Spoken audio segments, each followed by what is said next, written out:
Bom, olá pessoal, tudo bem? Então vamos fazer então hoje a correção da primeira prova, né? Hoje dia 27 de outubro de 2020, tá? Aqui então, vamos passar aqui pelas questões então, como prometido. A massa, né, específica ρ do gelo em relação à massa específica da água, né? Ela é menor, né? É 0,918, tá? Então como eu estou dividindo massa específica pela massa específica, né, esse número aqui é dimensional.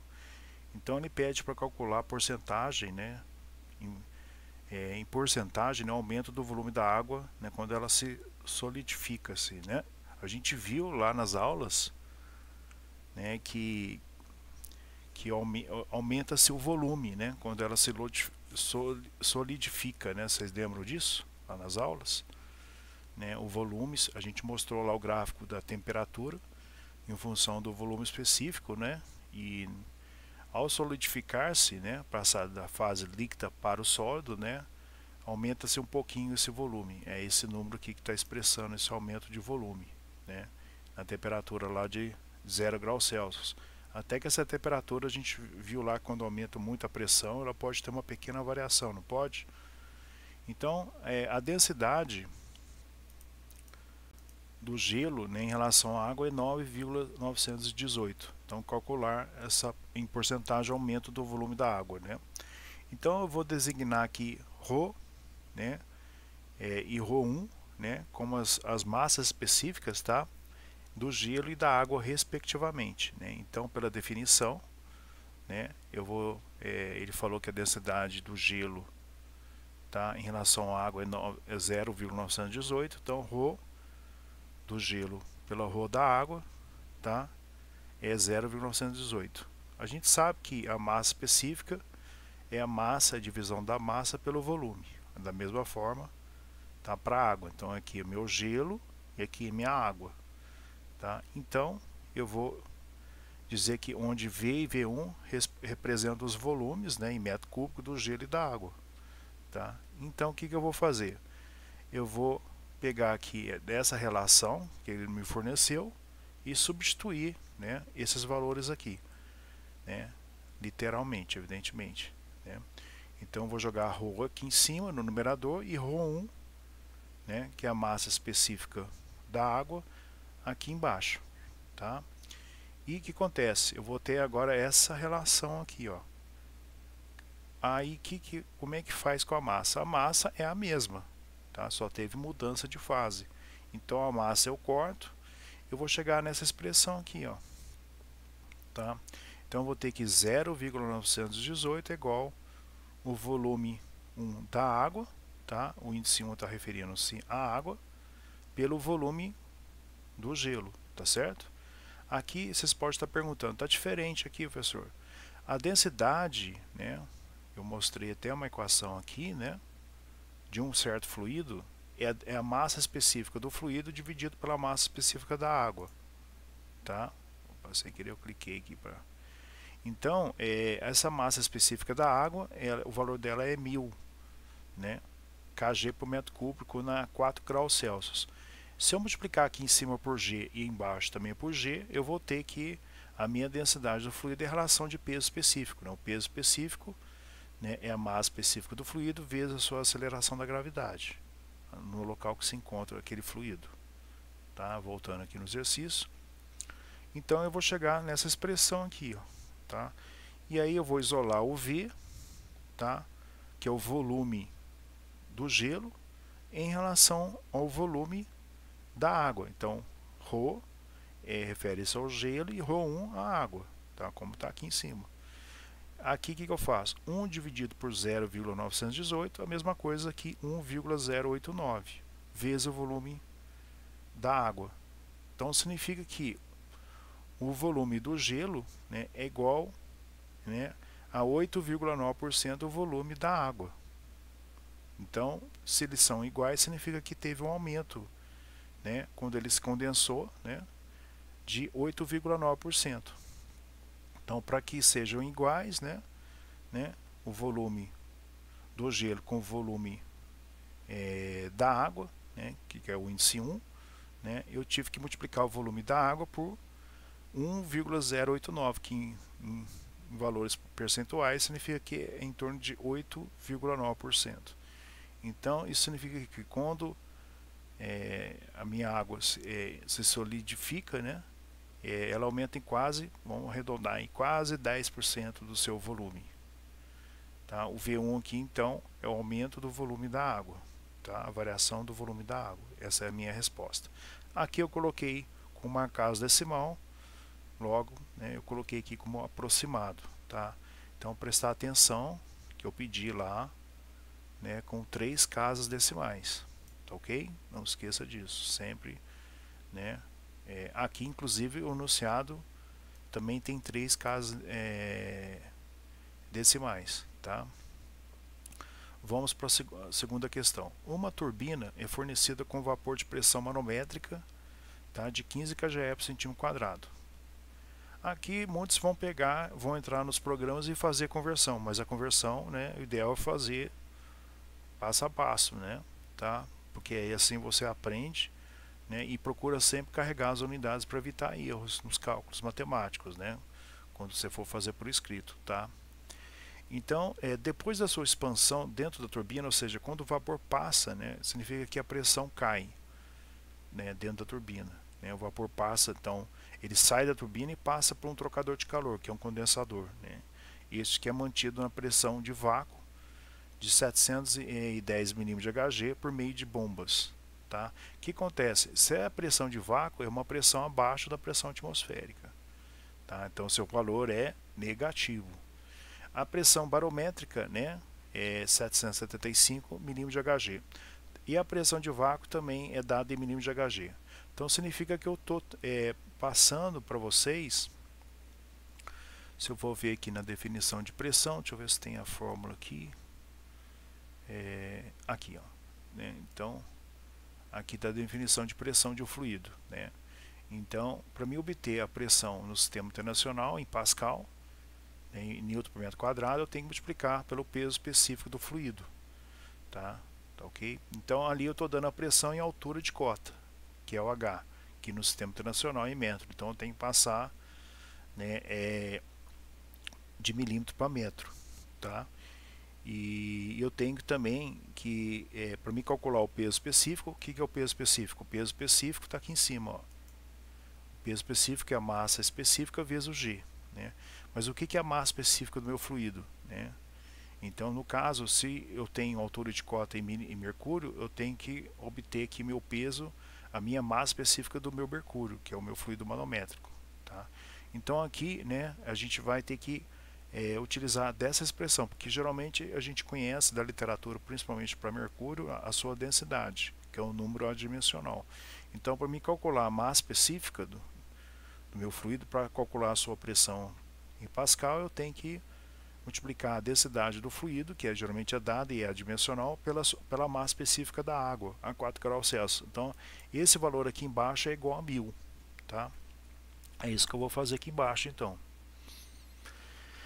Então, ele deu a pressão, geralmente, né, eu tenho as medidas de pressões lidas nos equipamentos, é a sua pressão diferencial, ou seja, os equipamentos geralmente nos fornecem a pressão manométrica, né, para mim obter a pressão absoluta e entrar nas tabelas, porque as tabelas trabalham com valores absolutos, ou seja, valores de pressão absoluta. Então eu preciso somar a pressão lida nos equipamentos, que é uma pressão diferencial ou pressão efetiva, com a pressão atmosférica, tá?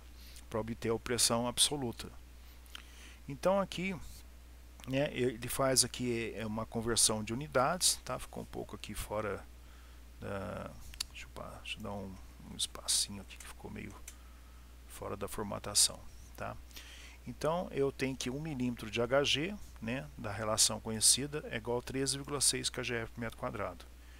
Então aqui ele vai passar, né, vai fazer essa transformação, tá? Ele vai tentar passar aqui essa pressão, né, de 775 milímetros de Hg, tá, para a pressão de kgf por centímetro quadrado, tá? Deixa eu dar mais um enter aqui. Ok, aqui fica melhor assim, ó. Aqui tá, ok. Então aqui, se vocês forem olhar, né, o que acontece, né, quando eu vou fazer a transformação, né, eu sempre carrego as definições. Por exemplo, aqui poderia colocar aqui 1 metro, né? 1 metro quadrado é igual a 10 a quarta centímetro ao quadrado, tá? Então assim, o que eu faço? Eu transformo, né, KGF por metro quadrado para KGF por centímetro ao quadrado. Então eu vou cortar aqui metro quadrado com metro quadrado, vou dividir esse valor aqui por 10 a quarta, eu vou ter a minha pressão aqui em KGF por centímetro quadrado.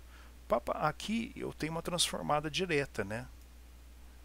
Tá, ok? De altura de cota para uma pressão que é força pela área, né? Então aqui eu não fiz o que eu expliquei aqui em cima, né? Tá? Se eu for transformar uma pressão de altura de cota, né, eu falei que tinha que multiplicar pelo peso específico da água. Não, desculpem, do fluido manométrico, né? E para calcular o peso específico, que é newton por metro cúbico, né, eu tenho que calcular a minha massa específica do meu fluido manométrico e depois multiplicar pelo g, que é a aceleração da gravidade, né? E para calcular a massa específica, né, eu posso utilizar dessa relação se eu conhecer a densidade do fluido. Por exemplo, no mercúrio, né, eu sei da literatura que é 13,6. E a massa específica da água, 4 graus Celsius, é 1000. Então daqui eu tiro a massa específica, jogo aqui, né, tiro o peso específico, jogo aqui e calculo a pressão. Já aqui no exercício, ele já deu uma relação direta de altura de cota para uma pressão que é força sobre a área. Tá? E aqui que eu fiz então é fazer essa transformação, né, tipo como se fosse uma regra de 3. Tá? Então eu vou multiplicar aqui 13,6 vezes 775. Tá? Eu obtive esse valor, só que eu quero KGF por centímetro ao quadrado e não metro quadrado. Então eu coloquei aqui, né, para cancelar, aqui em cima é 1 metro quadrado e embaixo o que é 1 metro quadrado em centímetro ao quadrado. Então eu corto, eu chego no valor que eu quero. Tá? Como ele está pedindo as respostas de pressões em KGF por centímetro quadrado, aqui está ok. Então eu posso usar essa relação ou fazer como eu expliquei aqui em cima. Tá? Depende do que for fornecido no problema. Tá? Ah, não. Muitos vão falar assim, eu vou usar um programa computacional ou a internet para poder fazer a conversão, mas na prova você não vai ter esse acesso, né? Então eu vou usar o que foi fornecido no formulário da prova. Tá? A pressão atmosférica, tá? PATM, né? Foi dado. Então eu cheguei nesse resultado aqui. Então aqui eu estou convertendo a pressão atmosférica de milímetro de Hg por KGF por centímetro quadrado. Tá? Ele pediu lá para a queda de pressão. Então eu posso, aqui eu tenho uma maneira de fazer a transformada. Tá? Eu vou fazer essa transformada ou usando essa expressão aqui, tá? Ou eu posso usar aquela maneira que eu expliquei aqui em cima. Tá, ok? Então eu vou deixar para vocês seguirem aqui. Aqui ele define um valor que faz a conversão de unidades, tá? É uma maneira, se vocês forem checar aqui, né, 1 KGF, né, vai me dar 9,8067. Vamos ver aqui. Aqui, ó, 1 KGF, tá? É igual a 9,80665 newtons, né? Então se eu fizer uma análise dimensional resultante aqui dessa divisão, eu vou chegar aqui, o GC é um número adimensional. Então o GC ele pode ser introduzido aqui, né? Ele é chamado de constante que relaciona as unidades de força, massa, comprimento e tempo. Tá? Vocês podem usar o GC, né, e fazer a conversão necessária, né, para calcular a minha pressão numa determinada unidade. Tá? Eu vou utilizar aqui do meu jeito, né? Eu vou calcular aqui, como eu falei ali em cima, né? Eu tenho a densidade do mercúrio que é 3,6, a massa específica da água que é 1000, né? Essa aqui é a massa específica da água, 4 graus Celsius, que é igual a 1000. Eu tiro a massa específica do mercúrio, que me interessa. Tá? E aqui eu vou fazer os meus cálculos. Então eu vou passar a minha pressão atmosférica, tá? Ou eu utilizo essa expressão, vocês escolhem, tá? Ou faço essa maneira aqui, ó. E vou com isso calcular, como eu falei aqui em cima, o meu peso específico, né? O G, né, se não foi dado, eu vou utilizar 9,81, né? Então o G também varia com a localidade, tá? Aí o que eu faço? Eu transformo então a pressão atmosférica, como eu fiz em kg por centímetro quadrado, tá? Os outros valores, né, a pressão manométrica, né, uma já foi dada, tá? A pressão manométrica que na entrada da turbina, né, ela se expande, né, e a pressão de vácuo não foi dada em kg por centímetro quadrado, foi dada em milímetros de Hg. Então eu tenho que passar essa e essa aqui, né, para kg por centímetro quadrado. Essa aqui eu passei aqui, então essa aqui eu passei para kg por centímetro quadrado aqui, tá? Agora falta passar os 710. Então eu posso fazer da mesma maneira, né, utilizar essa expressão aqui, né, e depois essa expressãozinha aqui, ó, eu estou passando o mouse, com metro quadrado é igual a 10 a quarto centímetro quadrado. Eu transformo tudo em kg por centímetro quadrado, tá? Ou posso também utilizar aqui da expressão do GC, né, que faz a conversão de unidades. Então, se eu quero transformar essa daqui numa certa unidade, né, eu vou utilizar um GC específico para fazer aquela conversão, tá? Aqui, então, ele transforma, né, a pressão atmosférica usando GC. Né? Observe aqui que ele fez o cálculo, né? Ele utilizou os cálculos aqui do G, ele utilizou 980, tá? Aqui ele utilizou a definição de densidade, né, vezes a massa específica da água 4 graus Celsius, vezes o G e o Z, né? E usou aqui, que eu chamei aqui de constante que relaciona as unidades de força, massa, comprimento e tempo, GC. Tá? Então, se eu fizer uma análise, como eu falei, dimensional, o GC vai ser adimensional. Tá? Então, se eu for fazer uma conversão aqui, ele vai ser adicional. Porque aqui 1 kgf, como eu mostrei aqui, né? 1 kgf é igual a 9,8 newtons. Tá?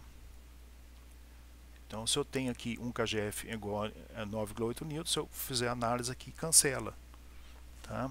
Então, o GC está servindo aqui, né, para converter, né, a minha unidade aqui de pressão em kgf por metro quadrado. Tá? Então eu passei aqui também a minha pressão atmosférica, né, vai ser aproximada a 1,054, também com 3 casas. Por que aproximado? Porque eu estou usando mais casas aqui. E agora vamos lá ao que interessa, né? Deixa eu passar isso aqui para cá. Então a pressão de vapor na entrada, tá, é a minha pressão manométrica, tá, que ele já deu, tá, em kg por centímetro quadrado, tá? Eu vou somar com a pressão atmosférica que eu passei também para kg por centímetro quadrado. Então a pressão atmosférica, só para lembrar, né? Aqui, ó, ele deu em milímetros de Hg, 775. Tá? Então eu somei aqui, questão bastante, né, mais trabalhosa para fazer as conversões, né? Mas é bem tranquilo. Então é só somar um com o outro.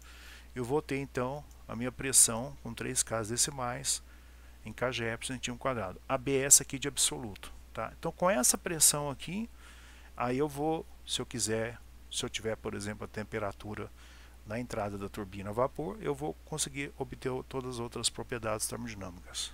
Tá? Então aqui eu anotei que essa é a minha pressão de entrada. A pressão de saída, como é pressão de vácuo, né? Então o seu valor é negativo, tá? Então é uma pressão abaixo da pressão atmosférica, então tem que entrar com o sinal a menos, tá? Então é uma coisa que o pessoal erra muito. O que eu fiz aqui? Como eu tenho a pressão atmosférica, a pressão de vácuo, né? Se eu lembrar aqui do exercício, tanto a pressão atmosférica, né, e a pressão de vácuo na mesma unidade, o que eu fiz? Eu já fiz a diferença dos dois diretamente, evidentemente, né? Para que eu vou fazer duas transformadas aqui, duas conversões, né? Então eu obtive a resposta, a minha pressão absoluta de 65 milímetros de Hg, tá? Que é a pressão de saída, tá, do meu fluido, que é um vapor, né, vapor saturado, né? Vapor úmido, aliás, tá? Na região de saída. Úmido porque eu vou ter, geralmente na saída da turbina eu tenho vapor nas duas fases, líquido mais vapor, né? Da mesma forma, eu vou fazer a minha conversão aqui de unidades, tá? Eu tenho aqui, né, 1 metro, vou colocar assim fica mais fácil, né? 1 metro quadrado é igual a 10 a quarta centímetro ao quadrado. Vou botar isso aqui mais para cá, fica melhor, né? E eu tenho aqui passar essa cota aqui para metros, tá? E vou transformar, né, a minha pressão de kgE por centímetro quadrado, eu tenho que transformar em metro, tá? Então, ou melhor, a minha pressão de kgE para metro para centímetro ao quadrado, tá? Então, porque eu vou cortar aqui metro quadrado com metro quadrado, né? E eu tenho que transformar isso aqui, faltou aqui um 10 a menos 3, né? Tá? Então, se vocês forem fazer a verificação das unidades, tá? Vai cortar esse com esse, tá? E vai sobrar aqui, né, esse produto vezes esse daqui, só que em kgE por centímetro quadrado. Então, o 65 aqui tem que multiplicar por 10 menos 3, depois vocês conferem aí. Então, a resposta final, né, é esse valor bem pequeno aqui, que é kgF por centímetro quadrado, que é a pressão de saída do meu vapor úmido, né, na saída da turbina, que é, né, a pressão que ele vai estar ali dentro do trocador de calor, que é o condensador, que é uma pressão absoluta. Tá? Bom, vamos aqui para a questão 3. Questão 3 também é uma questão mais tranquila, já abordei com vocês aí nas últimas aulas, né? Tá fazendo sempre trabalhando pressão e temperatura e volume específico, né? Então aqui ele dá o volume específico e a temperatura. Então eu tenho duas propriedades, eu defino o estado que se encontra no meu fluido. Ele pergunta qual a pressão e o título C aplicável. Como a temperatura foi inercida, a ideia aqui já não tem mais acento, né?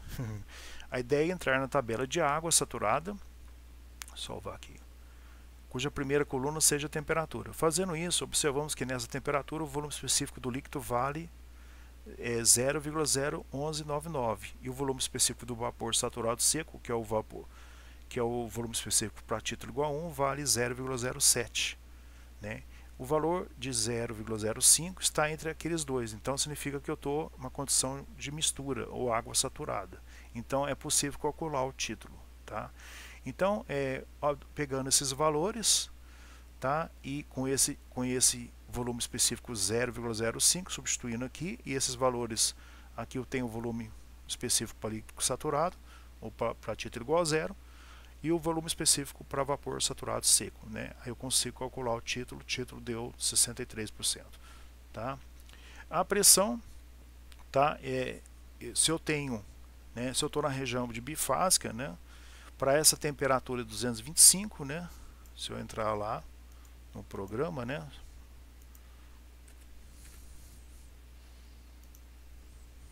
a temperatura de 225, tá? Deixa eu ver se eu vou precisar aqui do programinha, né?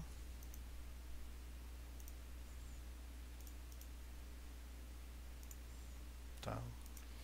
Então, entrando aqui com o valor da temperatura 225, vou colocar aqui em propriedades de saturação. Entro com o valor de temperatura 225, tá? Eu vou obter minha pressão de 2,548 megapascal, tá? Então é o valor da pressão, porque eu estou na região de bifásica, então, né, a minha pressão, para dada pressão, para minha dada temperatura, né, que é uma temperatura de saturação, eu tenho a sua respectiva pressão de saturação, né, tá ok? Então aqui o programa vai me fornecer diretamente, né, os valores para líquido saturado e vapor saturado seco, né? Então para essa temperatura não existe a outra pressão, é essa aqui que é 2,548 megapascal, tá bom? É uma questão também bem simples e conceitual, né? Então eu chequei que para essa temperatura aqui o valor da minha pressão de saturação, só que eu vi que para essa temperatura eu tenho o volume específico para título igual a 0 e título igual a 1, e esse volume específico está entre esses dois volumes específicos, né? Então eu vi que realmente o fluido está na região bifásica, tá? Vamos aqui para outra questão, uma câmara, tá? Deixa eu colocar a questão mais para baixo aqui, fica mais fácil para a gente analisar. Aqui eu tirei de um livro inglês, tá? Para ter a garantia aí que, né, eu não estou criando exercício e evitar possíveis erros. Mas eu também já muitos livros aí, até esse livro em inglês que eu estou trabalhando, não esse daqui, já encontrei vários erros, né? Porque o problema dos erros é que a gente pensa, né? Por exemplo, eu já comprei um livro aí, não vou citar qual, né, mas de termodinâmica que estava cheio de erros. Então eu ficava ali meia hora, não é possível que eu não estou sabendo fazer mais um cálculo na calculadora da HP aqui que eu tenho, né, tem há séculos essa calculadora, não é possível que eu não sei fazer mais que eu não sei mais calcular o logaritmo neperiano, né? Aí depois que a gente vê que tinha erro ali no livro. Uma câmara, então eu tenho uma câmara separada por dois compartimentos.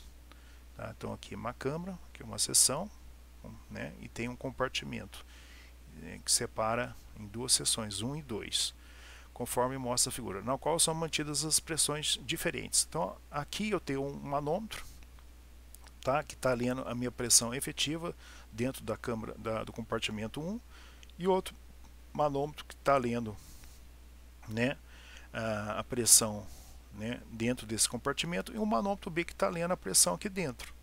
Então vamos ver aqui o que vai acontecer. A pressão lida em A é 300. É a pressão lida, que é uma pressão efetiva. Então para calcular a pressão absoluta eu tenho que somar a pressão atmosférica, né? Em B é 120. Então em A 300, B é 120. E se o barômetro local lê 720, determine, né, determina as pressões existentes no compartimento 1 e 2. Tá? Vamos ver o que ele fala do C aqui. Né? Ele não falou nada ali no enunciado. Tá? E também a de leitura em C. Tá? Acho que eu esqueci de colocar aqui. Hein? Então determine as pressões absolutas, né, e a leitura em C, é verdade. Tá? Então, mas tudo bem. Se eu tá aqui no exercício original, né, se eu não coloquei aqui, porque eu não pedi. Né? Tá? Então o primeiro passo eu vou colocar aqui escondidinho. Tá? Primeiro passo eu vou transformar a pressão local, né, a pressão atmosférica lida pelo barômetro, né, o barômetro lê a pressão atmosférica de milímetro de Hg, né, para Pascal, ou no caso aqui quilopascal. Então eu vou multiplicar, eu vou fazer aquilo que eu tinha explicado aqui em cima, tá? Então eu preciso calcular, né, a minha massa específica do fluido, que é o mercúrio, né? Então eu vou isolar aqui a massa específica do fluido, que é o mercúrio, né, que vai ser igual a densidade do mercúrio, que é 13,6 vezes 1000, tá? Vou jogar aqui e multiplicar por 9,81. Eu vou chegar nessa resposta aqui. Outra questão também, né, mais tranquila. Então é isso que eu fiz aqui, ó, 13,6, 1000 vezes 9,81 vezes a minha altura de cota, que eu passei de milímetros para metros. Aí eu calculei a pressão atmosférica, 96.060 Pascal. Deixa eu ver se está gravando aí. Então aqui está gravando. A pressão absoluta no compartimento A, tá?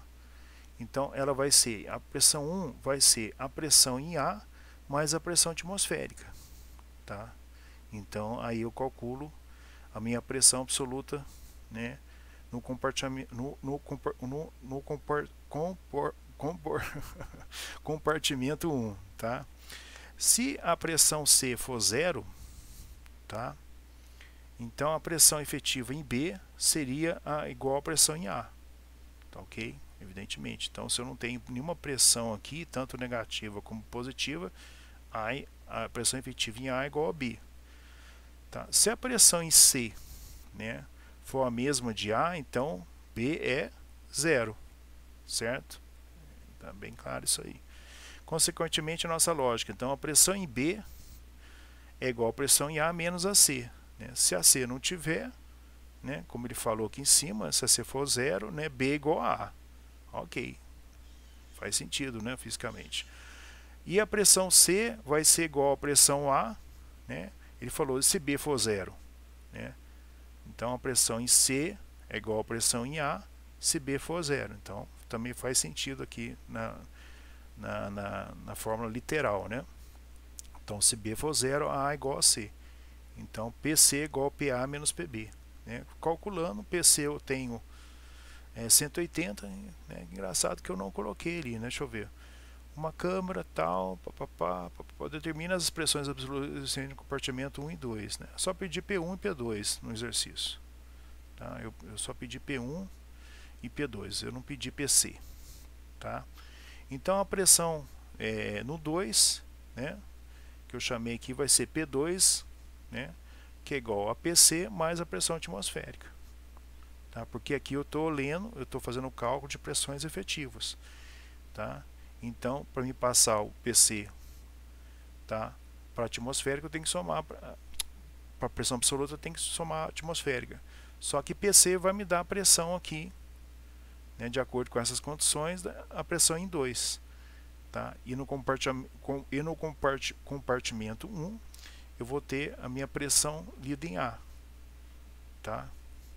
Tá, ok? Aí, para me calcular P1 absoluto, eu tenho que somar com a pressão atmosférica. Tá, ok? Dá um pouquinho, banana um pouco, mas...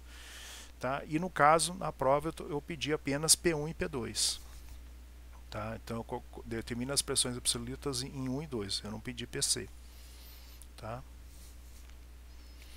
Vamos aqui às questões de verdadeiro e falso. Tá? Questão 5. Tá? Vamos lá. Podemos afirmar que a engenharia termodinâmica em relação à energia não estuda seu armazenamento?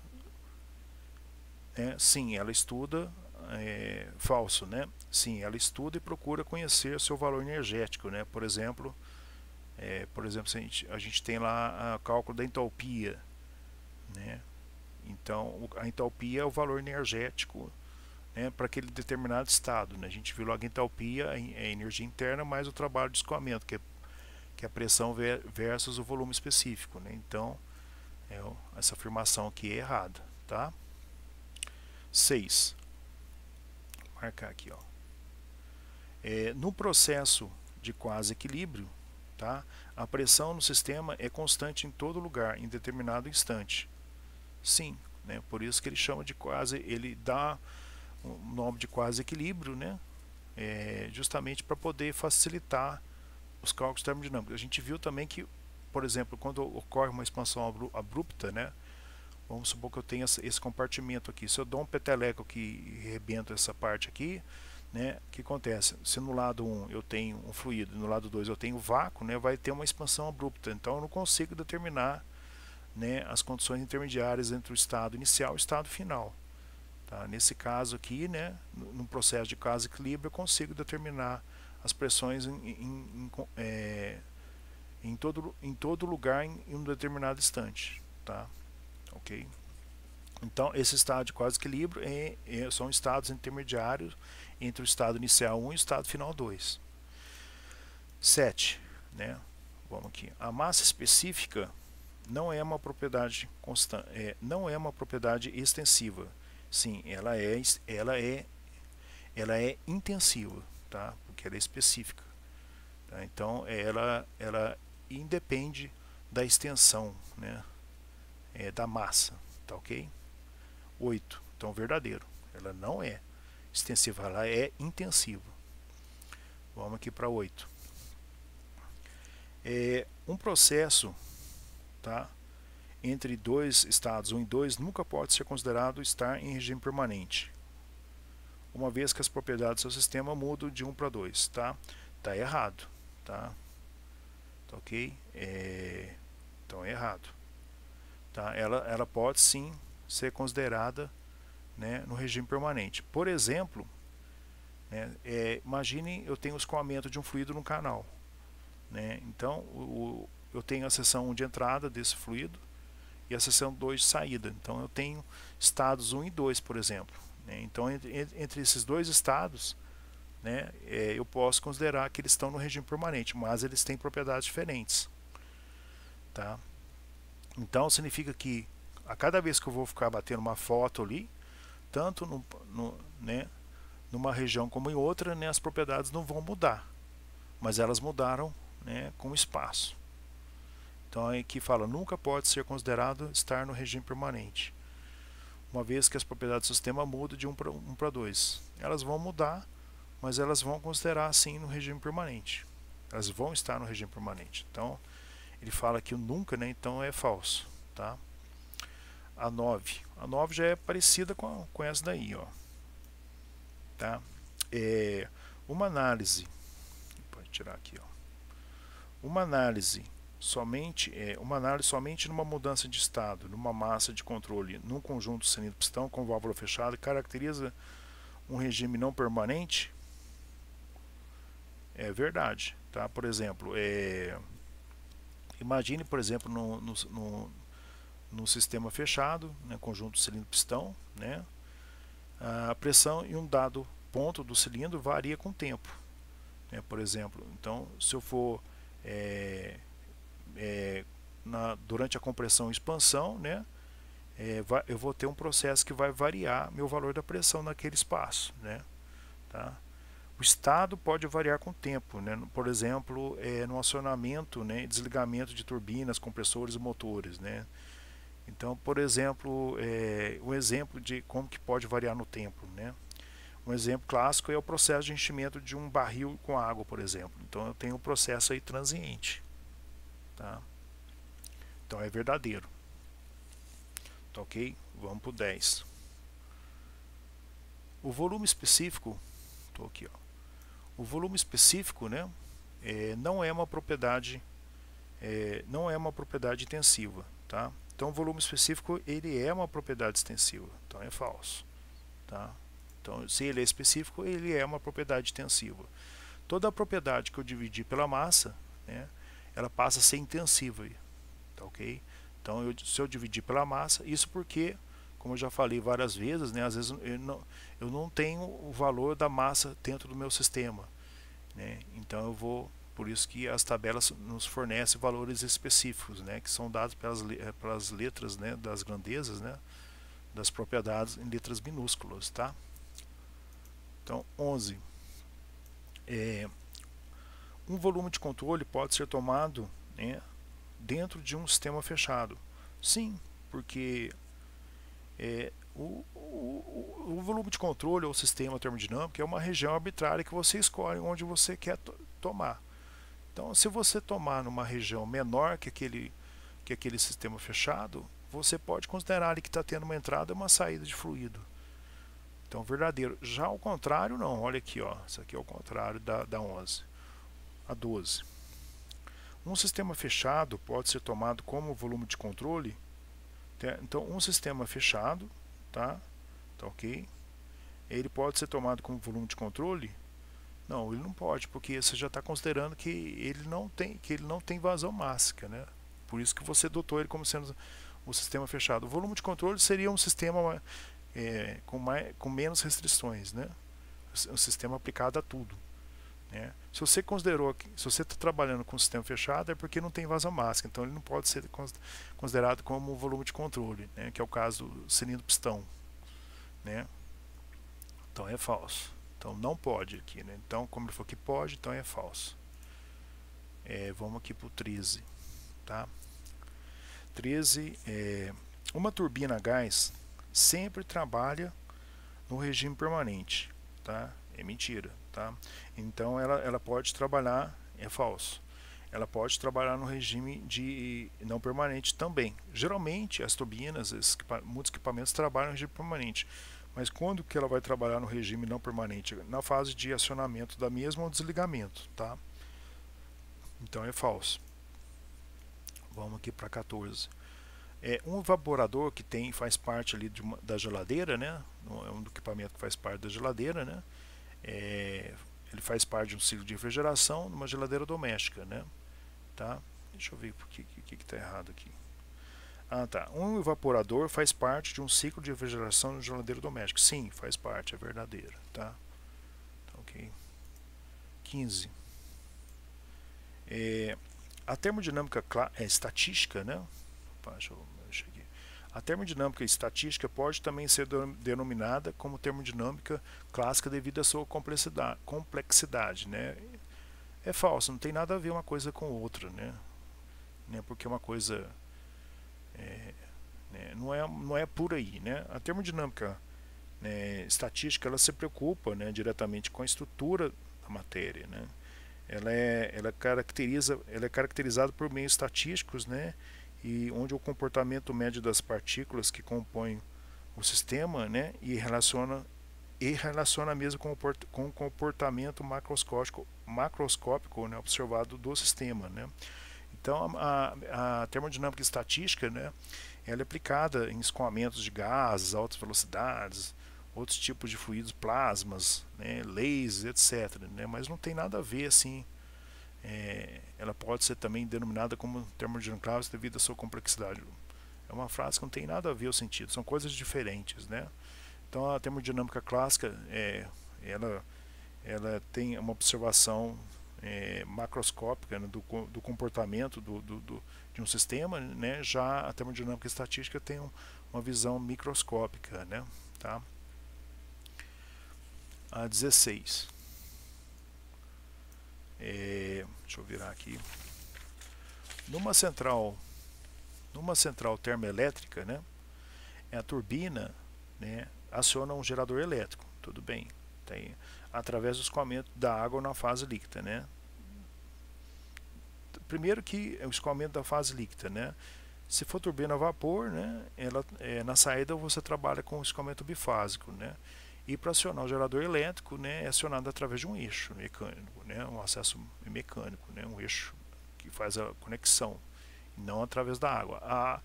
O fluido, né, se for turbina hidráulica, tudo bem, né, mas para acionar o gerador é um eixo, né, não a água que vai acionar o gerador. A turbina que aciona o gerador através de um eixo, né, não através do escoamento de um fluido. Né. Se for turbina a vapor, né, antes da turbina eu tenho vapor superaquecido e depois da turbina, né, existe a expansão do vapor, né, a pressão cai e parte desse vapor superaquecido que entra na turbina a vapor, né, torna-se vapor na fase bifásica, né, ou vapor úmido. Então, nesse sentido aí, ele quis dizer que o escoamento da água que vai tocar o gerador, né. Então ele fala, a turbina aciona um gerador, mas através não do escoamento, né, através de um eixo, né. A 17, então é falso. Então 17, vamos lá. Um estado é uma condição de um sistema caracterizado pelas suas propriedades, tá certo? É verdadeiro, tá? Ok. Vamos sem, né? Então eu defino o estado é a condição que se encontra no meu sistema, né? E ele é caracterizado pelas suas propriedades, né? Temperatura, pressão, por aí vai, né? Se eu forneço, por exemplo, estou falando na 17, se eu forneço energia para o meu estado, uma certa energia, eu retiro tal, né? Ele muda, o estado eu saio daquele estado, eu vou me encontrar, vou ter uma mudança de estado, né? Aí caracterizado por aquelas novas propriedades. Então tá correto essa 17 aí. 18 aí. Uma quantidade pode ser considerada propriedade se o processo for significativo numa mudança entre dois estados, né? Ou seja, a mudança de seu valor é caracterizada pela história entre dois estados, tá? Tá errado, tá, pessoal? Exceto para trabalho e calor, que são diferenciais exatas, depende da história entre os dois estados, né? As outras propriedades não dependem do caminho. Então ficou assim meio de duplo sentido aí, né? Poderia é um enunciado que teria que falar, por exemplo, quem colocar verdade eu vou considerar, tá? Quem colocar falso também eu vou considerar. Mas geralmente o problema é que calor e trabalho não são propriedade, então tá certo. É falso mesmo, né? Tá? São energias, né? Trabalho e calor são energias que atravessam a fronteira de um determinado sistema, né? que ocorre na fronteira do meu sistema. Então tá certo, é falso mesmo. Então não depende da história. Então eu posso usar para integrar, eu não preciso usar o diferencial, eu posso usar o diferencial exato mesmo. Então tá errado. 19. Vamos lá.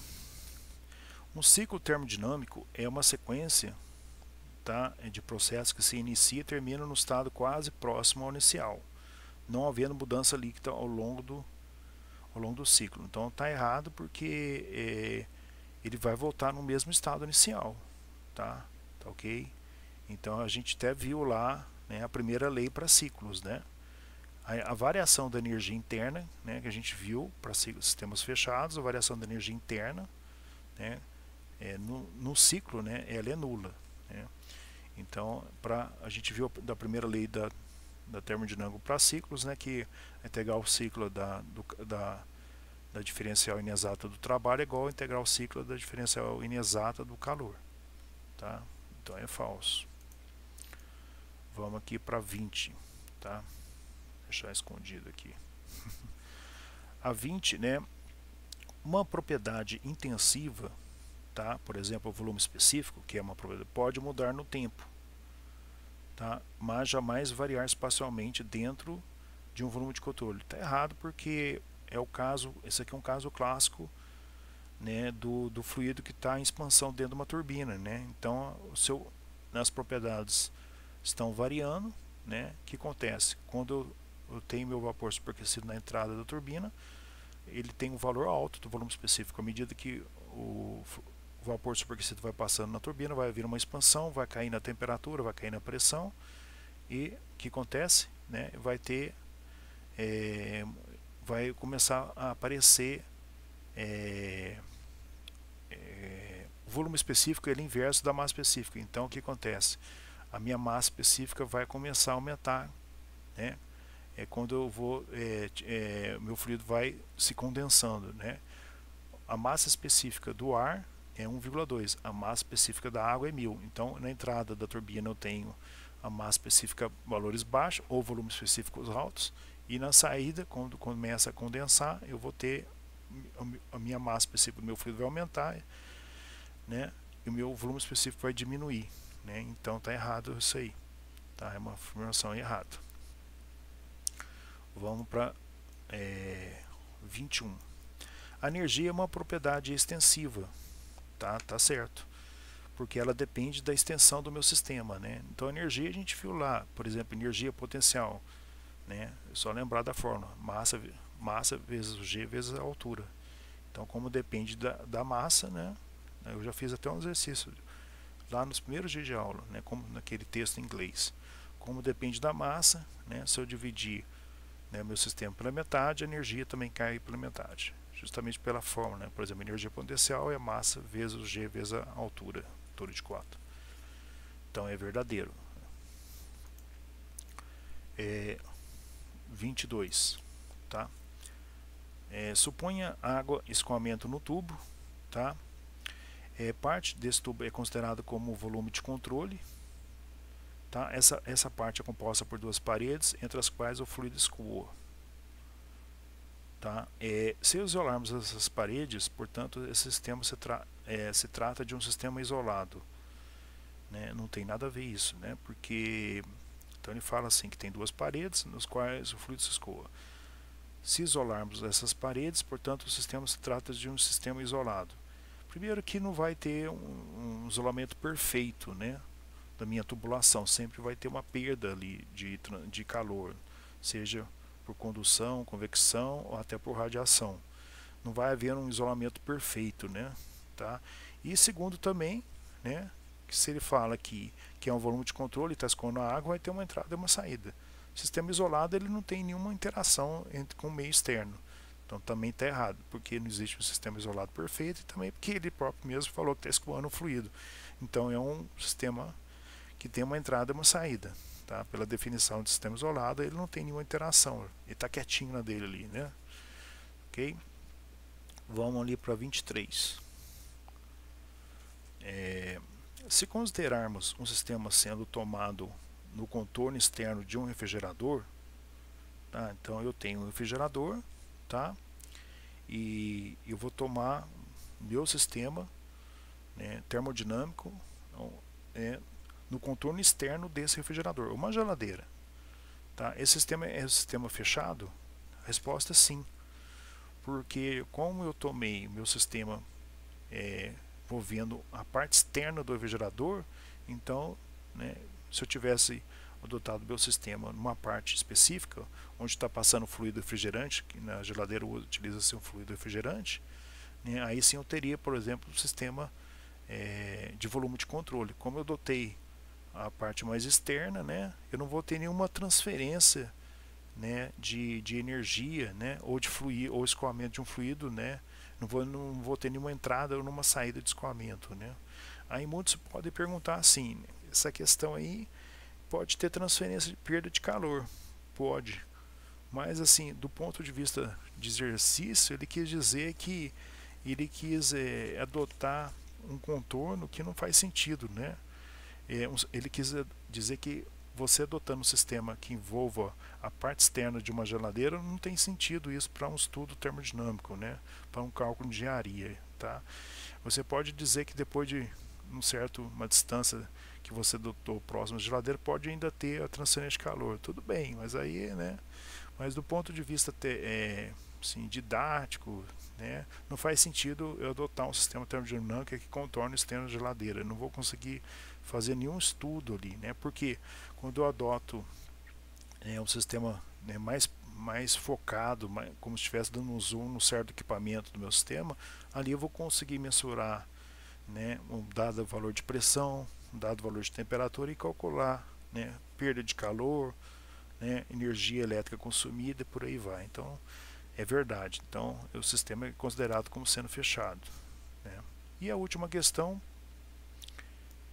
é no sistema com compressor de ar mais tanque de armazenamento, né, pode ser considerado como se pretende calcular o tempo que se leva para encher o tanque com um ar numa determinada pressão estipulada pelo fabricante.